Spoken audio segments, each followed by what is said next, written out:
എനിക്ക് ഒരുപാട് ജോ correction surgeries ചെയ്യുന്നുണ്ടെങ്കിലും പെട്ടെന്ന് ഓർമ്മ വരുന്നത് വെച്ചാൽ ഒരു 23, 24 വയസ്സുള്ള ഒരു ലേഡിയുടെ കേസാണ്. അവർക്ക് താടിയെല്ലിനാണെങ്കിൽ വളരെ നീളക്കുറവായിട്ടാണ് അവര് ഇരിക്കുന്നത്. നന്നായിട്ട് കൂർക്കം വലിക്കും. കാണാൻ ഒരു ബേർഡ് ഫേസ് എന്ന് പറയും. എന്ന് വെച്ചാൽ താടിയെല്ലിന് മൂക്കിനായിരിക്കും പോയിന്റഡ് ആയിട്ട് നിൽക്കുന്നത്. കീഴ്ത്താടി വളരെ ചെറുതായിരിക്കും.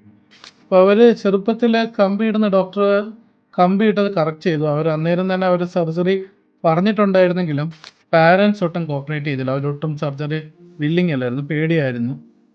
അപ്പോൾ ഈ കൊച്ചിനെ ജോലി കിട്ടിയ ഉടൻ അത് എടുത്തൊരു ഡിസിഷൻ അതിൻ്റെ താടി കറക്റ്റ് ചെയ്യണം, അതിൻ്റെ ഫേസ് കറക്റ്റ് ചെയ്യണം, സർജറി ചെയ്യാം എന്നുള്ളതാണ്.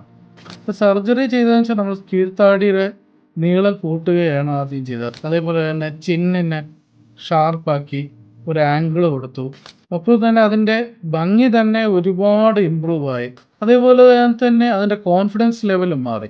സർജറി കഴിഞ്ഞിട്ട് 2 ദിവസം 3 ദിവസം കഴിഞ്ഞപ്പോൾ ഇറങ്ങിയപ്പോൾ തന്നെ സ്റ്റിൽ പെയിൻ ഉള്ളപ്പോൾ പോലും അത് ഇറങ്ങിയപ്പോൾ അതിൻ്റെ മുഖത്തുള്ള ഒരു കോൺഫിഡൻസും അവരുടെ ആ സന്തോഷവുമാണ് ഇപ്പോഴും നമ്മളെ ഈ ഒരു കേസ് ഓർത്തിരിക്കാനായിട്ട്